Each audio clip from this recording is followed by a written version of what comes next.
Good evening, everybody. My name is Nathan Shanks. I'm the Mayor of the town of Gawler. Welcome elected members, staff, gallery, deputations and those tuning in online. I'd like to start with a statement of acknowledgement. We would like to acknowledge this land that we meet on today, that it is the traditional lands for the Kaurna people and that we respect their spiritual relationship with their country. We also acknowledge the Kaurna people as the custodians of the Greater Adelaide region and that their cultural and heritage beliefs are still as important to the living Kaurna people today. So moving on to attendance record, we have currently Councillor Hughes that's not here. I haven't received anything from him yet, so he still might roll in, but we'll just put him down as an apology for now. We also acknowledge our audit and risk members too, which on our agenda actually don't have them as the members, but I'm just seeing them on the minutes there, which we also had Ben from the audit and risk as a, so just up here, Ben Watkins, he's also an apology as well.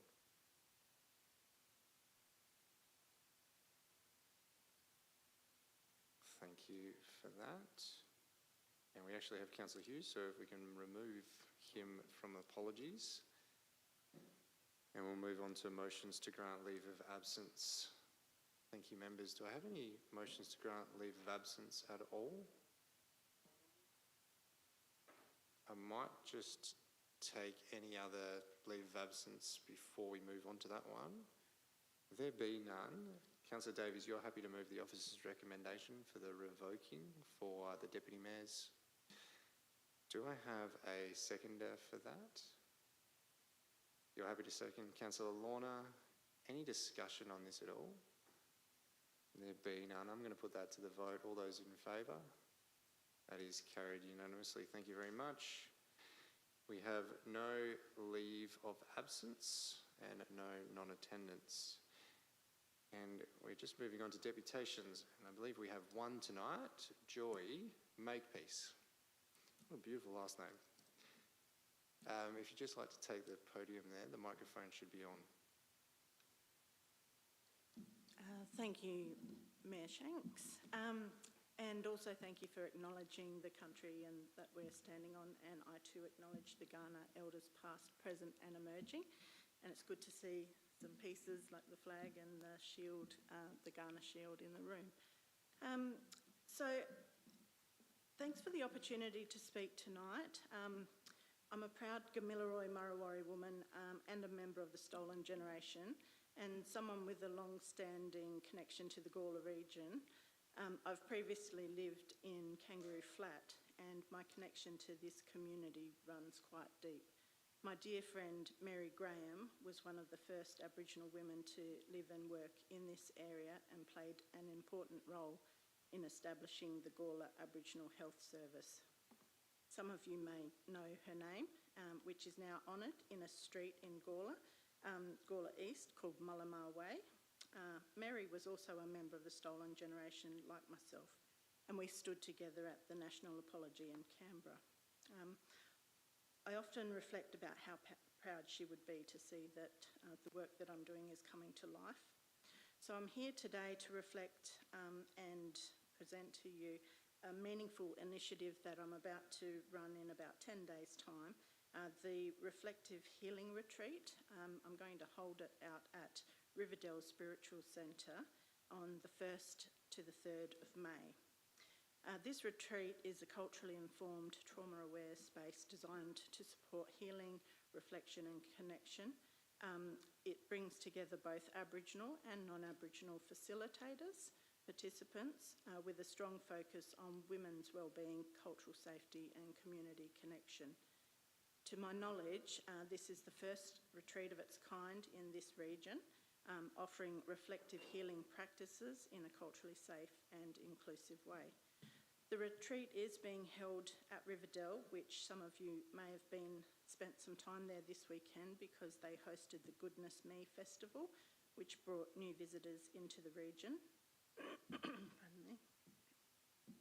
So the retreat continues that positive community presence, contributing to wellbeing and connection locally. This work is also an extension of my role as a reflective practice supervisor, where I support people, often those who are working in emotionally demanding roles, to process, reflect and maintain their well-being. So I want to speak honestly about the financial side of this. I have self-funded this retreat out of a deep commitment to community healing, and the costs so far have been $1,800 for accommodation, $1,000 for food and $1,200 for facilitators, bringing the total cost to around $4,000. At this stage, I have received $1,200 through participants' contribution. So there's a difference of $2,800.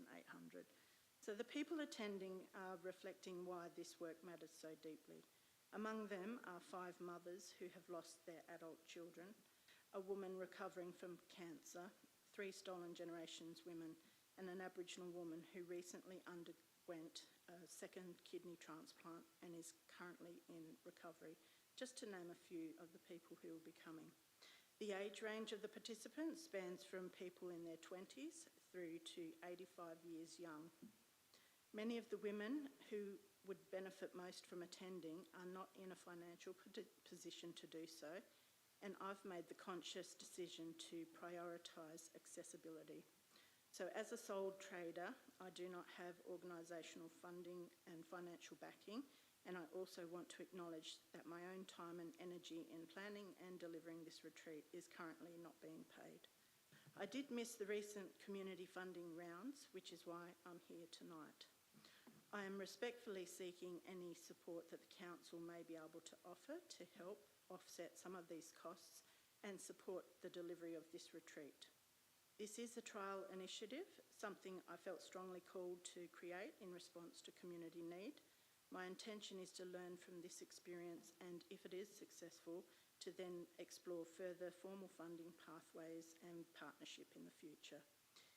In addition to this work, I have served the past 2 years as a Voice to Parliament representative in the Gawler region, and I have recently been re-elected to represent the York and Mid-North region, which Gawler falls within. My commitment to community wellbeing, cultural connection and advocacy is ongoing and deeply personal. Any support you are able to provide at this stage would make a meaningful difference in helping me to deliver this retreat in a way that is safe, accessible and supportive to those in needs. Thank you for your time and for considering my request. Thank you very much for that, Joy. Do I have any questions from members for Joy before she sits back down? Councillor Davies? I guess this is just more of a question to staff. Would they be able to provide grant opportunities and all that sort of thing and communicate all of that? Mr. CEO, are you able to maybe explain opportunities that may be available, ones that may not, etc.? Certainly, Mr. Mayor. Joy, if I can ask you a question, and I may have missed it, and sorry if you said it. Yeah. When are you looking to hold the retreat? Not this Saturday, next Friday, the Friday after, the 1st to the 3rd of May, Okay. in 10 days' time. Okay. I think the best thing is I'd like to explore the opportunity, and it may not exist in a current round, but given the time is quite short, I think I'm happy to take it on as a bit of an administrative challenge for the team to see if we can find a way to help. So, assuming the Mayor's happy, we might touch base sometime early in this coming week, Joy. Fantastic, thank you. Yep. Susie's got my contact details. Excellent. All right, so it sounds like there might be a conversation that happens offline. Councillor Solomon? Just more of a detailed question, but you said that there had been participant contributions. Was that misheard? That was that 2,000 or 200 that's currently covered? 1,200. 1,200. Okay. And so there's about 2,800 outstanding. Correct. Okay. All right. Thank you. Thank you. Thank you very much. Any further questions on this? Yeah, no worries at all. Councillor Lorna? Thank you, Joy. Just curious, how many people have we actually got attending? There is about 24, Okay, and however, well, great. I'm not charging for those because we're contributing, so they're giving me gifts, not gifts, what's the word? They'll be doing, so running the yoga or running the meditation, so I've offset what they're doing to help on some of them to help with that. Cool. Thanks, Joy. Does that answer your question? Yep. Councillor Henderson? Yeah, I'm just wondering, given what Joyce told us tonight, maybe it's eligible underneath the RAP budget, perhaps? I don't know. I'll leave it to you, CEO. That's certainly what I'm thinking. Certainly. I have a note right here with double question mark after that, so yes. Fantastic. Yeah. Perfect. Thank you very much. Does that answer your question, Councillor Hennessy? Yes. Thank you once again, Joy. I really appreciate your presentation and taking the time. Thank you. Thank you all. Have a good evening. You too. Okay, now we're moving on to our decision reports. We do have the CEO who's going to say a few words, and then I'm going to open it up for questions to the floor. And we also have our chairperson of our independent audit and risk here as well, to help contribute to the conversations to come. So now's the chance to ask those burning questions of everyone. Ms. CEO, I'll hand over to you. Thank you, Mr Mayor. Councillors, just, I guess, given the magnitude of this decision, I thought it was a good opportunity just for me to talk through some of the highlight reel, and for the benefit of yourselves and also any community members that are watching along this evening. So the draft budget that's before you, it continues to build on this financial sustainability journey that we're on. And if we think about this current year, we had a surplus budget, and all things being equal, we'll deliver on a surplus. This budget's proposing another surplus, a minor surplus, I might say at this point. It's $180,000, but nevertheless, it's still a surplus. It has regard for our long-term financial plan, so it hasn't been considered in isolation outside of our long-term goals. And in my opinion, this is a budget where we're kind of sticking to our fundamentals of local government, focusing on community infrastructure. And it's attempting to strike that balance between affordability and provision of quality services to our community. In putting it together, I'd say I'm very proud of the team that it focused on cost control, so looking at our current costs and making sure they weren't running away from us, maximising revenue opportunities as they appeared, and this continual look at operational savings that we can make, that we can embed in the business to further reduce cost pressures on our community. But all the while holding on to these principles of maintaining and renewing our assets, and obviously having an eye to the growth that's occurring within the community. And one of the key principles that we've held on to in this budget that's presented for your consideration is that where we've had expenditure arise as a result of growth, we're funding it, or recommending funding it from growth revenue, not from our current rate revenue sources. So just some quick facts in terms of this budget. I mentioned the underlying surplus is $180,000, second surplus in a row. The rate rise that's proposed here is a rate rise of 4.3%. Now that's based on a CPI of 3.3 and 1% to cater for projects that are running through from last year's budget that we obviously need to continue funding. Now, and the growth will capture the growth that's coming in. We're estimating growth of around 2%. The preliminary numbers are alluding to the fact that that number is fairly accurate, and we think we'll achieve that.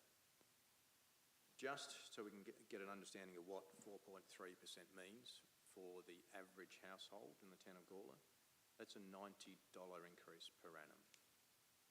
Okay. There's a capital works program recommended to you of $14.1 million. It's supported by $750,000 of external contributions, and of particular note, and I actually say it's quite a small amount of borrowings, $2.3 million of borrowings. So now, in terms of our operating expenditure, you'll note that it's budgeted at 43, or just over $43 million, and 729,000 of that is allocated to new initiatives. The thing I particularly like about this budget is, if you look at all of our financial sustainability indicators, which are the indicators that ESCOSA have regard for when they look at our sustainability, it's within all of our ranges. Now, admittedly, the surplus target is at the lower end, but it is still a surplus. It's within our target, or in our ranges. Now, one of the key things that I guess has come to pass since we put this budget together is the geopolitical unrest that's occurring at the moment, and that's code for the price of fuel and the associated cost on all the fuel-based products that are in the market at the minute. And as an example, drainage pipe has gone up 36% overnight. Then you can only imagine there's other products that we may use as a council, like bitumen products for road resealing, that potentially will have an impact on how we deliver our works this coming year. Now, at this point in time, I'm recommending to council that we seek to manage our capital projects delivery and amend our program should the cost rise, rather than go out to the community at this point in time and ask them for additional funds. Now, what that looks like, and I'll just as an example, and this is a hypothetical example, but for example, if our cost of bitumen is to rise, it might be that instead of resealing 15 roads, we reseal 14. And then that road becomes the first road cab off the rank next financial year. So that's the kind of philosophy I'm recommending to you at this point in time. During the exhibition period, I think we'll have some further opportunity to understand the magnitude or the length of impact that the situation may have. It's comforting to see fuel prices have backed off a bit, but what we don't know is how baked in the price increases are going to be, whether that's going to continue. But as it stands, my recommended approach is we can manage it by effective and close management of our delivery, rather than perhaps not having a full understanding of the cost impact and passing that onto our ratepayers up front. Now, I just want to quickly touch on what I personally feel are some notable projects or initiatives that are in the draft budget before you.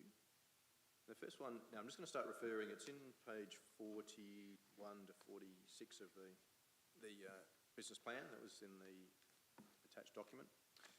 Now, I want to talk about the Aspire Estate Walking Connection. That's a project, the value of $891,000. And I'm just going to read the little blurb that we've got here for the benefit of the room and those at home. It's the construction of a new DDA-compliant shared path and compliant lighting to provide an accessible connection between the Aspire Estate and the existing Gawler Bypass underpass. The project will deliver a safe, active transport link for pedestrians and cyclists, improving access to the broader footpath network and helping overcome the barrier posed by Main North Road. It also supports the objectives of Council's walking and cycling path and Gawler integrated transport strategy. The next project's on page 42 of this document, and it's a $1.3 million renewal program at our pool or our aquatic centre. And again, I'll read from the document just so I get this correct. So it's the delivery of a coordinated package of renewal, accessibility, security and service improvement works at the Gawler Aquatic Centre, identified through condition audits and operational review. The program includes main pool renewal, $1.1 million. Now, primarily that is retiling and also renewal of the expansion joints in the concrete. The toddler pool retiling, solar system renewal, pool chair lift renewal, main pool access steps, a kiosk upgrade, and and staff access control upgrade. Together, these works will provide critical infrastructure, improve accessibility and support operational efficiency and maintain service standards while reducing significant treated water losses, chemical use and the risk of treated water entering our natural watercourse. The next project is called the Spray Seal Rural Roads Transition Program. Now, I need to say thanks to our outdoor crew who put together this initiative. If I can refer you to page 42, and I'll just read the blurb. It's the commencement of year 1 of a 5-year program to spray seal all our remaining unsealed roads in the town of Gawler effectively, but primarily the roads that are in our southern area. Beginning with Athol Road, Cuddler, the program will improve road condition, amenity and maintenance efficiency by reducing reliance on ongoing resheeting and machinery hire. Over time, it's expected to eliminate annual resheeting costs of about $200,000 a year. Avoid future $500,000 grader replacement, reduce plant hire costs and deliver savings of $1.75 million over 10 years. So the beauty of this initiative is once we've finished resealing or sealing those roads in question, our grader will be end of life. We won't have to consider a replacement. It'll simply get sold to the second-hand market and our road network will be complete and we'll transition to a resealing program. So I think it's I really thank the team for thinking outside the square there. Another project I think is worth noting is the Finnis Street renewal on page 43. The renewal of Finnis Street within the Churchill Heritage Area between Reed Street and Porter Street to address deteriorating infrastructure whilst maintaining the heritage character of the precinct. Works include stone curb renewal, sealed footpath renewal, road pavement and seal renewal, improved safety, functionality and asset life while restating the streetscape and keeping the area's heritage significance. Now, the next project certainly gets a lot of airplay, and that's Dalkeith Road renewal. And draw your attention to page 44. This is actually a joint project between ourselves and the City of Playford. We're both seeking to put in $1.5 million for a $3 million project. And the brief is described as the renewal of Dalkeith Road from Coventry Road to Anglevale Road as a joint project in the City of Playford, as I mentioned. Works include pavement renewal, resealing, sealed shoulders, line marking and signage to improve road condition, safety, functionality on this connector route. And we certainly know our community have been calling out for works on that road. Just going down, the other one I'd like to talk about is on page 45, and that's our Enhancing Town Presentation Program. So it's a $411,000 initiative, and this program strengthens our in-house capacity to maintain verges, reserves, streetscapes, and improving service consistency, flexibility, and town presentation, while reducing reliance on contractors over time. It includes an operating component, $153,000. That's essentially towards wages. So we'll establish a 3-person crew. Now, we will be seeking to put on 2 new staff, but utilise 1 existing staff member already within our crews to create this team. And a capital component to purchase a truck, spray unit, mower, trailer and associated equipment to support their work across multiple sites. Now, the year 1, the operating cost is lower, and it's because we will delay the recruitment. We won't have the team starting for 1 July. But as this team progresses, there's a couple of ongoing contracts that we will not renew. We'll bring them in-house and they'll be serviced by this team. In the first year, there'll be a saving of $45,000 in contract, and then it will increase to $100,000 per annum in the years thereafter as we bring the contracts in-house. There's just 2 more projects I'd like to talk about, and they are the Jack Cooper Reserve Play Space. It's listed on page 46. It's for the design and construction of a new play space at Jack Cooper Reserve, Hibbard Drive, Hillier, in line with Council's adopted strategy. The project includes a new play space works and irrigation, with concept design to be informed by community engagement to deliver suitable and diverse local play space for children aged 0 to 10. So that's a $480,000 project. And the last one, which I must say, it's a necessary fact of life to have. In this budget, it's funding for our 2026 local government elections. So that's $250,000, and that will be to fund the election process that's coming to us in November of this year. So there's a myriad of other projects in the budget. I think I'd like to thank the team. I think this year we've certainly improved how we've listed down the descriptions of all the projects so that they're easily digestible, more easily digestible. And talking about being digestible and sharing with the community, the key thing that we're focused on this year is how we're going to undertake our community consultation as part of this budget process. So in the report, you'll note that I'm proposing we start a community consultation on the 29th of April, bit of a birthday present for me, and run that through to the 22nd of May. So that the statutory time frame for consultation is 21 days, and I think that runs for about 23 days.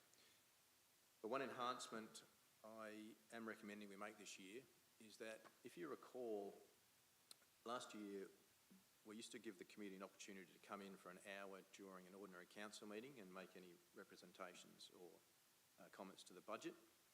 I'm actually recommending we hold a specific public meeting this time where the team and I have an opportunity to actually really pull apart the budget and present it to the community, seek feedback, and then we can pull that all together into the final report that comes to council when they consider the adoption. It's something I've done in a few past lives, and I think it bodes well. It certainly gives the community a really good chance to ask deeper questions. Thank you, Mr. Mayor. Happy to take any questions.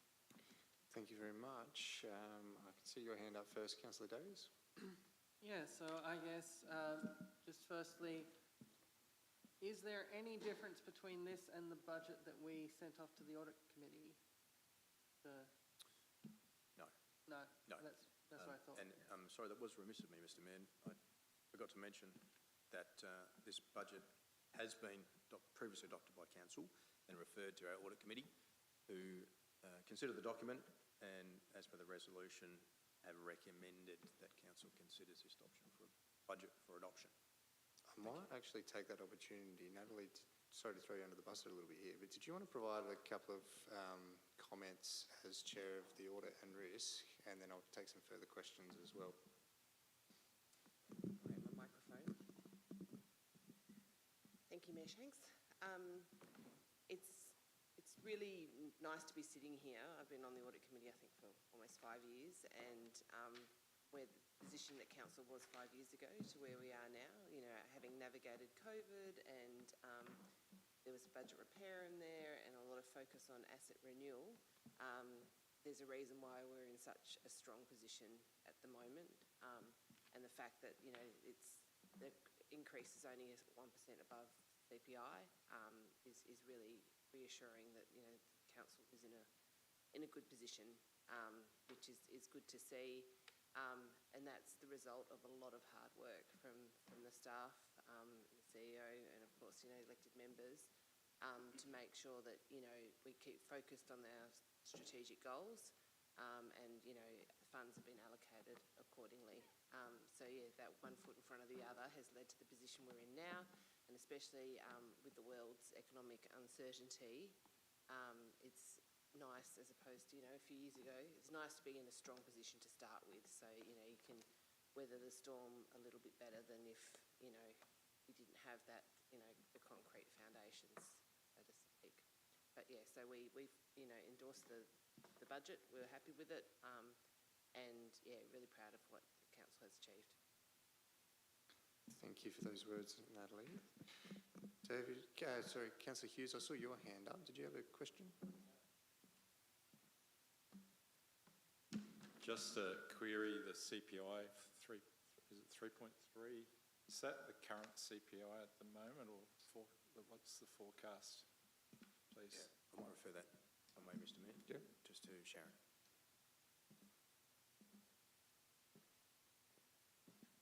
So the 3.3 that we've actually based it on was essentially the CPI figure that we'd had actually used in the long-term financial plan.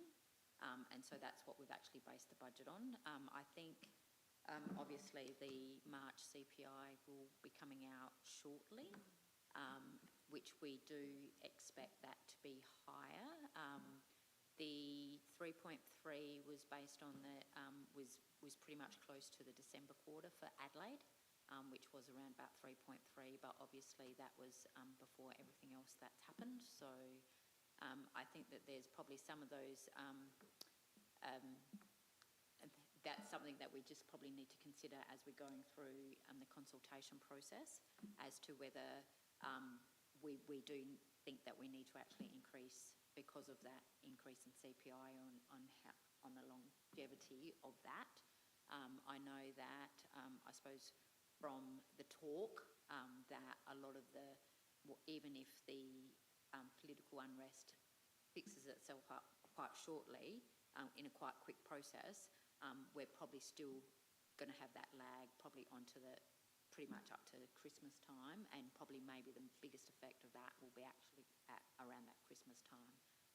So again, it's sort of a bit of a crystal ball at this point in time, but I think just going back to what Chris's comment about what we're actually doing at the current time with regard to, I suppose, the impact, I think it's just at this stage like monitoring it and seeing what we actually think based when we get some more information. I think at this point in time, probably not recommending to increase it on the off chance.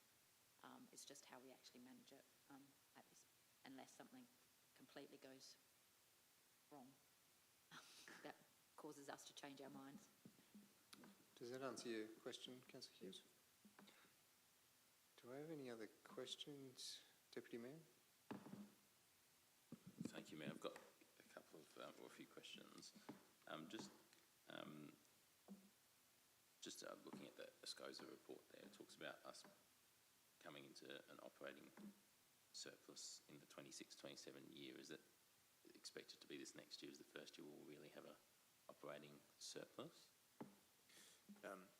So as we finish this financial year that we're in, so that'll be the 25-26 financial year, we will achieve a surplus. Now that surplus has been achieved, I think, 12 months earlier than previously had thought. Is that correct, Yes. Sharon? Yep. Yeah, so compared to the long-term financial plan, so we actually have done it pretty much 12 months early. But this, I think, fundamentally, the difference between this year's budget and the 26-27's budget is that we will have an operating surplus and we have an underlying operating surplus. So because of the Roads to Recovery income. So yes, okay. which is maybe it was the which is a bit of a confusing factor in the sense that we have to actually include it in our operating surplus, but we actually use it to fund our operating our capital works program. So I think that fundamental, that underlying operating surplus, we will achieve in 26-27, which is in line with what SCOSA said as per the long-term financial plan.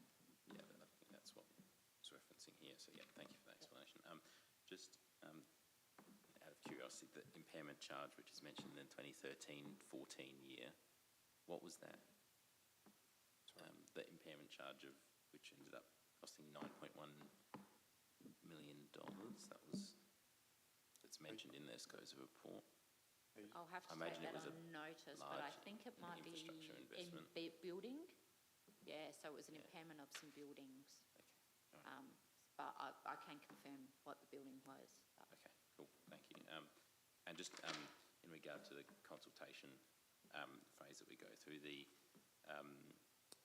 do we usually have we in previous years had the below the line projects as part of the consultation package go out to the public, or is that, no, okay, yeah, I couldn't remember, so that hasn't, okay, all right, excellent. So essentially the consultation is actually on the annual Yes, business yeah. plan that you are actually Yes. planning, or at this point in time, planning on adopting, Yes, subject yeah. to any changes from the consultation Naturally, if process. something's Yeah. above the line, it's Yep. mentioned in there, but Yep. if it's not mentioned, okay. Just wanted to check it was consistent with previous years. Thanks. Thank you, Deputy Mayor. Do I have any other questions at all? Councillor Hennessy? Yeah, sorry, I've missed the detail. Do we have the participatory budget in there? Have I? Through Mr Mayor, we certainly do. I'll just, it's around those page 4 digits.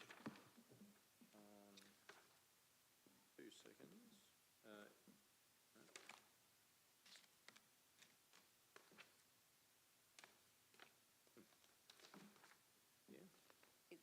It's on page 22 Page 22.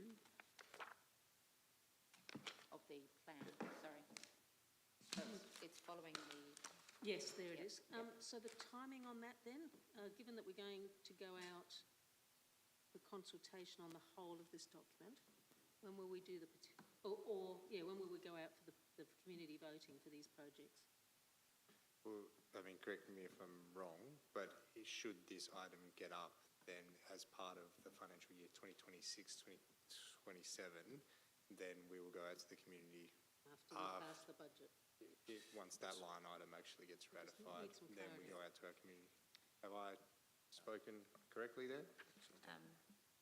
we are having sort of some discussions about that, whether we actually, so essentially, so the budget that goes out for consultation will have $40,000 allocated for, but we are having some internal discussions about whether, just in relation to ensuring the delivery and the delivery timeframes, whether we actually do go out with the projects at the same time or before, because obviously if we wait until it's adopted and then go out to community, like do out the voting process, that actually then probably takes 2 months away from the procurement or commencement of the projects.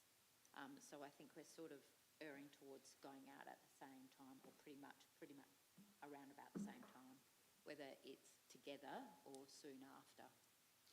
I think some communication on that sooner rather than later would be good, because I know it's $40,000, so I know that the projects in themselves are relatively minor per se, but I understand if we've got the people there engaging anyway, but yeah, I sort of do have that special project in mind, not particularly for the $40,000, but as a special project that we want to go out and ask our community separately about. So anyway, just thoughts there. Mr. CEO, did you want to provide any further? My only comment is the purest way of doing this is to vote the budget up first, and if this is included, then you go to the community, because heaven forbid if we were to consult at the same time, and if that didn't end up getting into the final budget, that could be embarrassing. There seems to me, sorry, a follow-up question, there seems to be much confusion. We've swapped and changed a whole pile of ways of doing this participatory budget. This reads, Mayor, like the decisions will come to council, not go out, be sought from the community. So I agree with you. I think we need some clarity about how this is going to be run so that we can explain it as well. I've already had in another meeting an indication that we have done this, which has raised some questions. So there's general confusion. So yeah, clarity would be good. Thank you, Councillor Hennessy. I think that's noted. Councillor Davies? Yeah, just on the participatory budgeting, I think it might actually be easier in future if we were to do it, to get it for the year ahead rather than doing it for the year of. And, you know, for example, this budget we approve $40,000 for next May as part of this year's cycle. I think that would clear up the issue of trying to do the participatory budgeting while also trying to make sure that it's in the budget. Because I think that is the issue where if we want it to be successful, we need, as part of the budget process, ideally we'd want to have that part where you participate in as the community. But yeah, maybe it just needs to be, I forget what the word is, but yeah, for the year in advance. Thank you for those words. Just looking for any other questions before I look for a mover. If we've got no more questions, I just had one to see if I could, and I'm just going to, because I've just got the microphones working for us at the moment, and we received an email I think a couple of days ago. Can we explain how we've got in our current business plan we've got $120,000. If we are fortunate enough to maybe get a system that's half that, how does that then work on our, because obviously this isn't a capital project, so we're not increasing borrowings. Should it be 120 or are we? Can we work that one through? Through Mr. Mayor, I guess for absolute clarity, and I should have included it on my list, I was going to, and I didn't. If we can achieve a cheaper system that achieves what we want to achieve, of course, we will not spend that full allocation. What it will mean, and I don't believe, let me check before I speak. Is that there? Yeah, so at this stage, that is getting funded from borrowings, so it just would result in us borrowing less funds. Perfect. Thank you very much. And it was only because I had a bit of feedback it reminded me. Yeah, if I can, Mayor. Another question? I've also had feedback. Perhaps we could have further explanation, please, of the renewal of the toilet blocks in council buildings. Seems to be creating a lot of discussion. So just in terms of, I presume it's a planned maintenance and it's based on some ageing assets, but I think it's hitting a bit of a chord with the community because of its obvious impacts. Yeah, no, certainly. I'm happy to refer that to David, Mr. Mayor. So through the chair, we've got current renewal projects, I think you're alluding to, Councillor Hennessy. So we currently have renewal of the toilets at the Gawler Elderly Centre. Now that project was scheduled to be completed a while ago. Unfortunately, during the project's delivery, when the contractors went to renew the toilets, they found structural issues with the building. So we've had to repair those structural issues, which has elongated the project's delivery timeframe. Also within this current year's budget, we have renewal of the Gawler Sport and Community Centre toilets. They were supposed to commence after the Elderly Centre was finished, but because of the delays at the Elderly Centre, we're in a bit of a conundrum where both are currently happening. But those are due to be completed by 30 June or just after for the Sport and Community Centre, as we've just commenced those works. They are part of our standard building renewal program, and it's based on the condition of the asset and the asset's life. They were coming to end of life, so they were due for renewal, and that's why we're delivering those projects at this current point in time. Does that answer your question, Councillor Hennessy? It does, but I don't think the community is wearing it. I guess in a time of economic tightening, there's been questions. I think we just need to keep explaining, because the comment to me has been they're perfectly good toilets, why are you digging them up and changing them? So we're not winning hearts and minds. Thank you. Sorry. No, you go. No, for the sake of digging myself a hole. I think obviously we need to be careful interpretation of perfectly good toilets, and if we don't intervene in this year, how long do we not intervene? Do we then get water leaks, so there's more damage?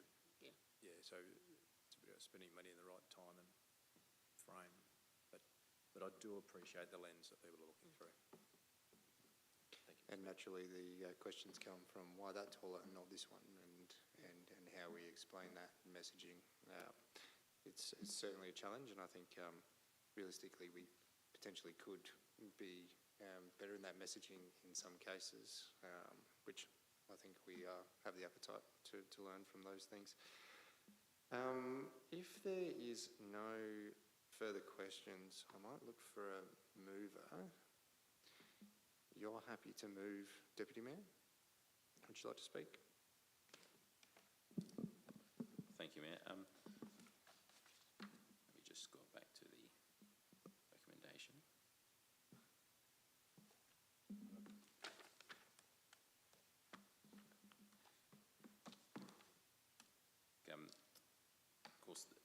this is for the budget to go out to consultation. So we will, have that opportunity to hear from our community. But I did want to touch on a couple of points which I thought were, I personally was quite impressed by with this budget, because it does, I think, bring together or culminate a number of things which I've been hearing from around this table for the last 3.5 years, and what I've been hearing from the community for the last 3.5 years.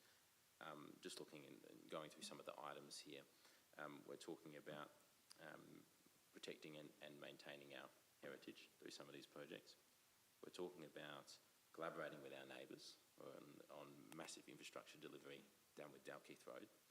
We're talking about, of course, being back in black, delivering a surplus, and not just because we're raising rates, but because we're actually making savings, and we're finding efficiencies, and we're finding those savings through some very logical and, dare I say, common sense approaches to the way that we're delivering projects. We've talked about asset renewal a number of times, and I talk about it often. I feel like a broken record, and I know it's not a sexy topic, but it is something which is so incredibly important. And the SCOSA report specifically mentions that 2024 turning point where we actually, decided to approach this and actually not be afraid to get a handle on what our assets look like. And that's really important for the financial sustainability of this council and our ability to actually deliver in the future without surprises, where infrastructure is not up to standard, where we can't deliver services because we've had these costs pop up that we weren't expecting. So I think that is a great step forwards, and really commend the CEO and staff on what this budget, where this budget sits at the moment. As we mentioned earlier, we've reached this surplus a year earlier than expected. We've got rid of that operating deficit, which was so ugly and had become that sticking point for SCOSA and really painted us in such a bad light, and threatened the long-term sustainability of this council, which of course means in turn that people pay more rates in the future. But now we've got this under control, and so I think that ratepayers will be pleased in that they know that we will be on track to bring the rate rises down, as opposed to have to hike them up at a moment's notice because of unforeseen circumstances. We also talked tonight about the consultation, the way that we're approaching the consultation, and I think we have had a bit of a step change since the beginning of the term on consultation, and even just hearing tonight the idea of how we might actually engage community in this process was, I think, a really positive step. I do just want to talk about two things which I would just caution us on, which is that in terms of delivering on things such as sporting infrastructure or arts projects and those kinds of things, I do just want to be cautious that where opportunities do arise from other levels of government, one, we're meeting those in a reasonable way that both protects our ratepayers, but also we don't seek to offset perhaps our cost by taking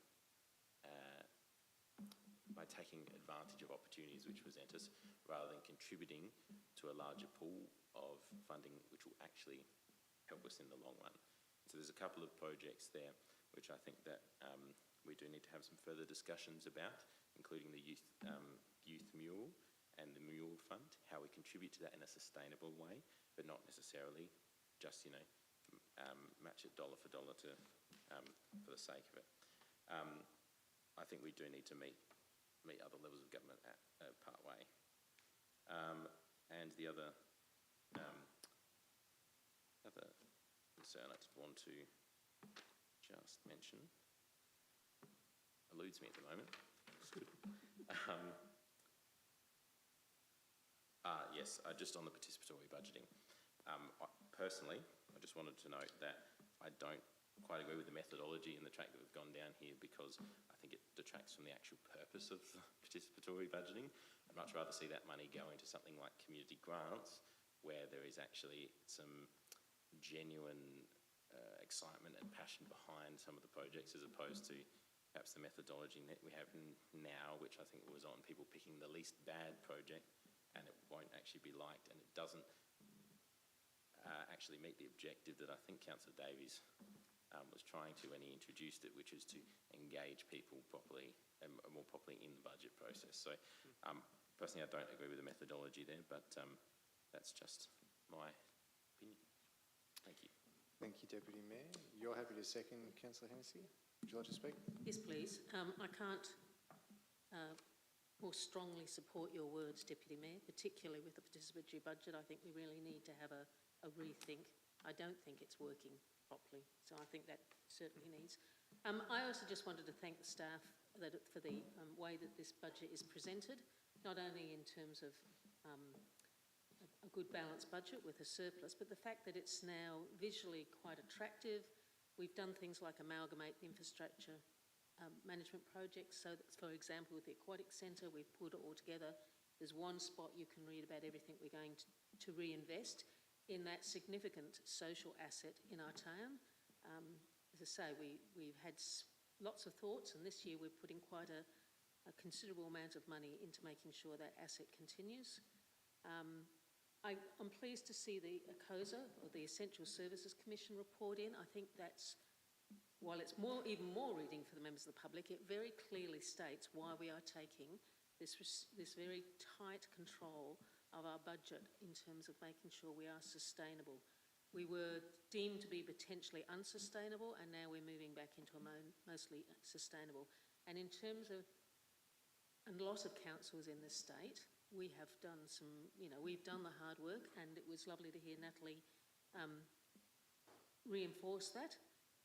As I say, it's always very difficult to try and balance things, but I think we've got a balance here of renewal against budget constraints. So congratulations. I look forward to this going out into the public area and us hearing back. I agree, as the Deputy Mayor says, I think the engagement process this year is again a step towards being very genuine and to allowing members of the public to come in and give us their feedback, positive and negative. A lot of people in this community do recognise the challenge we have and want us to be able to continue to work in a sustainable way. So yeah, I look forward to the engagement and hearing back from the community. Thank you. Thank you, Councillor Hennessy. Do I have any further discussion? Councillor Davies? Yeah, look, I'm happy to support this to go out to community consultation. I think, well, look, we approved the same thing, a month ago. And nothing's changed. I think this is a solid budget. I think a couple of things that I thought while going through this annual business plan and budget is it would be great to get the census results this year, because I think 24,988 people is underselling our population by a solid 20% or something at this stage. I think we're well over 30,000 by now. And that's something that I think is the story of our council, and is that we are growing, and we are set to grow at a rapid pace as a council, and we are making our budget decisions to prepare for that. So happy to support this. Thank you, Councillor Davies. Would you like to say a few words, Councillor Samuel? Yeah, Mayor Nathan, where is the... I don't need that. Oh, no, but if... Well, it doesn't work anyway. If people... sorry, Brian, if people are tuning in. Where is it listed in here? Does it come under community events, heritage and culture on page 31, where we as council seem to be over the years supporting and propping up events in our town? I'm referring to maybe the Gawler Show, the carols and festivals and things like that. Is that listed in a separate heading, or is it on page 31? I'm going to hand over to the CEO just about events, costings and line items. I might just throw the David is vigorously nodding his head there. So through the chair, it is listed on page 31 as Councillor Sample references, the top line there being community events and the description being delivers and supports events across the town that foster community connection with a net expenditure of $157,348. That is all the community event support we provide across the entire town. It's not just for one event. Does that answer your question, Councillor Sam?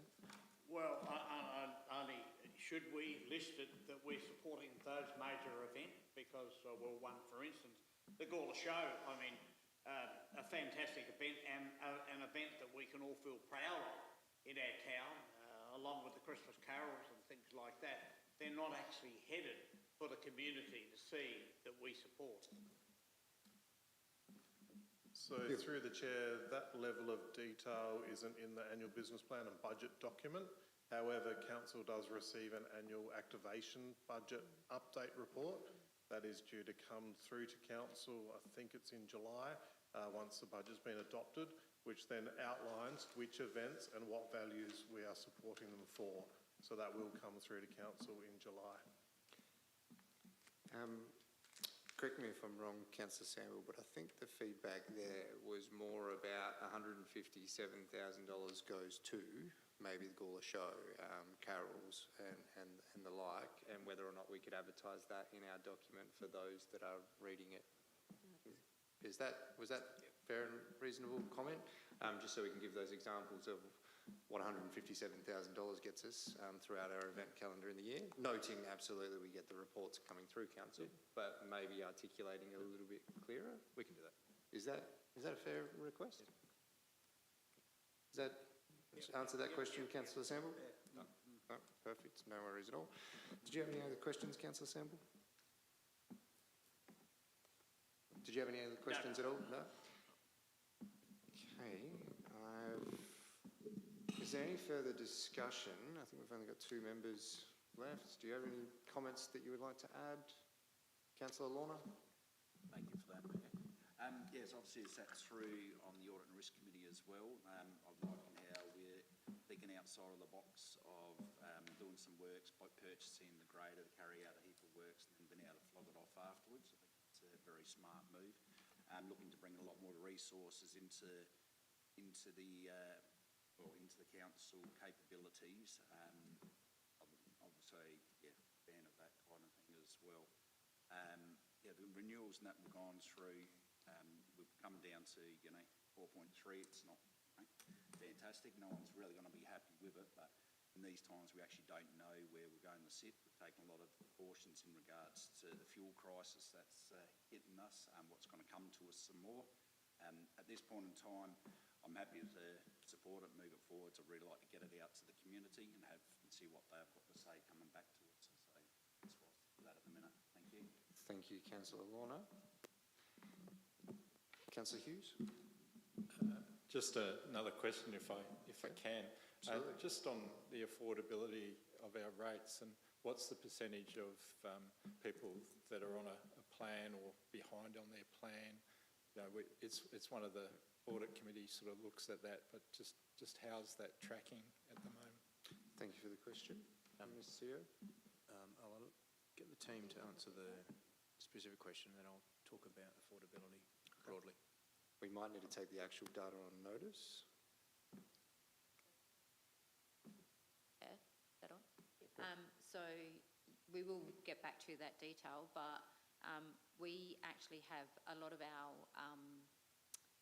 residents that I suppose feel that they're having that financial difficulty. They actually contact us, and we actually have a high proportion of residents that are actually on payment plans, which are self-generating, so they've actually instigated that as well. And even those that are, I suppose, behind, again, we still contact them, and they're actually on payment plans as well. So I think that our actual percentage of overdues or people that is actually quite low, that people aren't actually addressing their rates responsibilities is actually quite low, because we actually are quite proactive in ensuring that people actually have the option to be on a payment plan if they choose to, or if they are finding financial difficulty, we actually work with them to ensure that the payment plans actually takes into account their financial considerations. Did you have a couple of comments to add, Mr. Yeah, just more broadly, Mr. Mayor, I thank Councillor Hughes for raising it, because it was remiss of me not to cover it. I think this year or this moment in history, more than any, communities are doing it tough. So as part of the community consultation or as part of our final documentation, I actually want to perhaps enunciate more clearly the options people have or ways they can manage their rate payments, more clearly articulated, so that people are acutely aware of the quite a large number of options they have to help manage the payments, even as simple as setting up just a direct debit to manage the payment. But I think we just need to make sure people are abundantly clear of options they've got, should they be struggling. Does that answer your question, Councillor Hughes? Do I have any further comments before I ask the Deputy Mayor if he'd like to close? There be none. Would you like to close the debate, Deputy Mayor? Thank you, Mayor. Just briefly to say that thank you everyone for the contributions tonight. I think something we hear often from our community is about the need to get the basics right. And that doesn't mean that we need to only do the basics, but that is where we start. Because if we can't get the basics right, how do we do anything else? And I think that at its core, this budget really is about that. It's about investing in the infrastructure and the services that people really rely on as part of their daily lives. And getting a hand, and over the last couple of years, we really have, as a council, started to get a handle on some of these issues that we face that prevented us from delivering on these basic needs of our community. So I think that this is a good budget moving forward, but it would be remiss of me not to mention that people are struggling. People really are struggling this year, and we do need to be conscious of that. And there's two ways that we do that.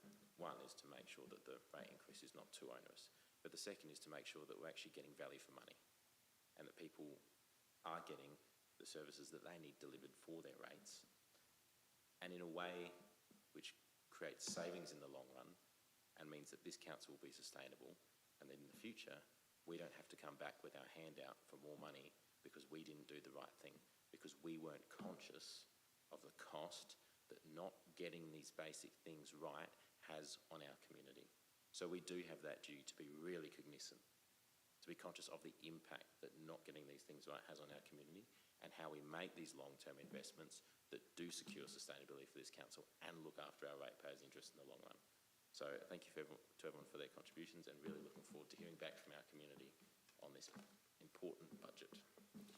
Thank you, Deputy Mayor. The debate is now closed. I'm going to put that motion. All those in favour? That is carried unanimously. Thank you very much, members. Being that's the one and only item, I now declare the meeting closed at 8:03. Next meeting is the 28th of April. Thank you very much.